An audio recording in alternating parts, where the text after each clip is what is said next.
Hello everyone and welcome to my Glacors guide. This guide is primarily going to be focused around people trying to slay Glacors. However, even if you're not on task, you can still do the same method just fine with the exact same gear, and you're not going to be disadvantaged in any way. But the main reason this is a Slayer guide is because I can show off how good of Slayer XP it is, and also what you can really expecting from this particular Slayer task. So first of all, Glacors are one of the best Slayer rates in the entire game at about 230k XP per hour in Slayer. Of course, your task isn't going to last a whole hour, but that's the best way to measure it. And if it did, it would be 230k XP, and that's with level 90 weapons. With level 80, you can expect more around 190k per hour.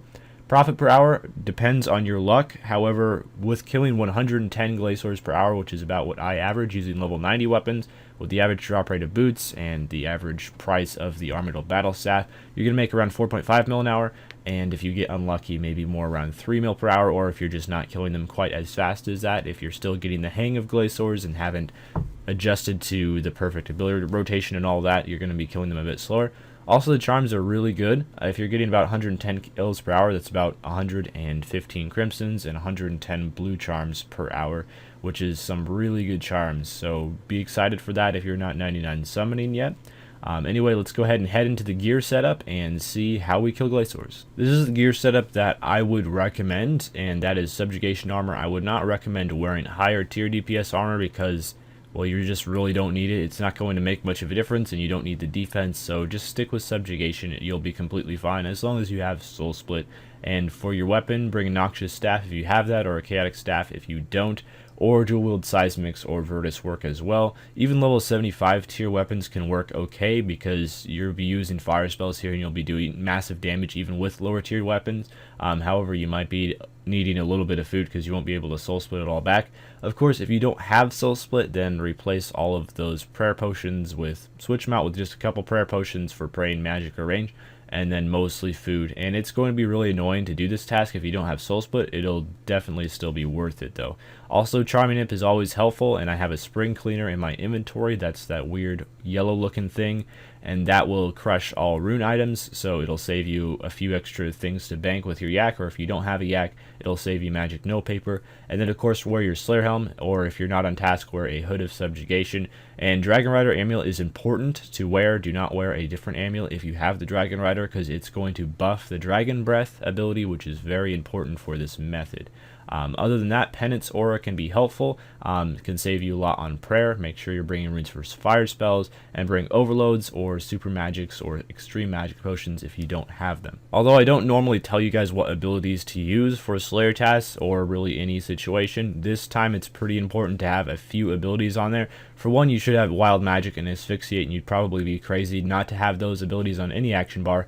But for two, you want to make sure that you have the Dragon Breath, the Chain, and the Combust abilities on your action bar. Put them in any order which makes you feel comfortable, but you want to make sure that you have those three ones. Also, if you've unlocked Magic Tendrils from the Dig Site Examiner dude, if you have at least 75 magic, you can talk to him. He'll give you a book. It'll unlock the Tendrils. Only requirement is the Dig Site quest, and those are not as important, but they can be pretty nice to speed up kills as well. Another thing that's not required, but I would definitely recommend, is before you head to Glacors, turn off Revolution and turn off ability queuing. Revolution is the big one, but if you're comfortable with ability queuing, you can use it. However, I just find these two things extremely frustrating at Glacors, but I do use them everywhere else, but I still am under the mindset that they're just not good at Glacors, so it's better to turn them off, especially if you're just learning. So the fairy ring code to actually get to Glacors is DKQ. Again, as long as you've completed Ritual de Madra, you should be able to get here, and you won't be getting Slayer tasks without that quest complete anyway, so I'm sure everyone watching this guide has completed that, right? And then as soon as you head over to the Glacors, just make sure you pot up and turn on your Turmoil and Soul Split, providing that you have it, activate your Penance Aura, and you're ready to start killing Glacors. So the first Glacor you just want to build up your adrenaline on, so use lots of basics on it, and don't worry about the kill speed of the first Glacor, but as soon as the first Glacor is dead, I'll show you guys the exact ability rotation that you want to be using, and it will work about 95% of the time if you have a level 90 mage weapon, and if you have a level 80 mage weapon, it'll probably work at least 80% of the time. But there are some times where you can just hit like crap and you'll, not kill the Glacite minions fast enough, and it'll slow down the kill, and that's just something that happens, but it'll happen even less when you're on a Slayer task because you have that extra damage from the Slayer helm. So as soon as the first Glacor is dead, now we can learn the proper ability rotation to be able to take these suckers out quickly. So generally how I like to do things when I kill Glacors is I use Wild Magic to start off the kill on the first Glacor phase, that is before the minions spawn, and then I will either use Deep Impact or I will use Magic Tendrils, depending which one is on cooldown. Magic Tendrils has a kind of long cooldown, so you can only use it once every other kill, but after you use Wild Magic, just go ahead and use Magic Tendrils if it's recharged, then use a few basics to actually get the minions out. Now when the minions spawn, you want to immediately click on the Enduring minion, or the dark blue one, and you want to use Combust on it. This will get the minion traveling towards you, and it'll also double the damage of Combust. Then you want to use a basic, and after all 3 minions are around, you want to use the ability Dragon Breath. It'll hit all 3, and after that, you want to use the ability Chain. Now hopefully, in most cases, if you're on Slayer task with overloads and terminal active and all that, you should have all the minions dead at this point. If not, finish them off with a few basics.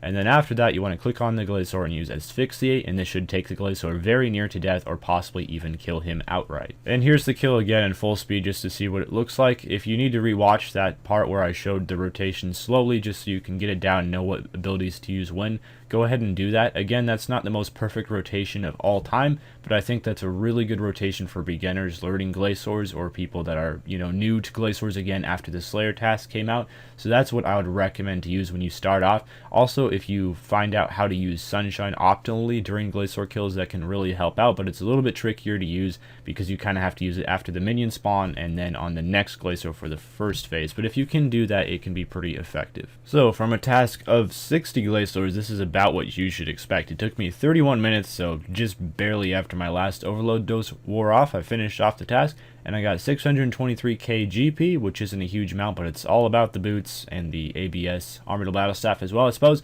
and a really nice amount of Slayer XP there, 112k Slayer XP in just half an hour. That is pretty awesome. So anyway, thanks for watching. Check out the Slayer Guides playlist if you have any need for any more Slayer Guides. I'll see you guys tomorrow, and farewell.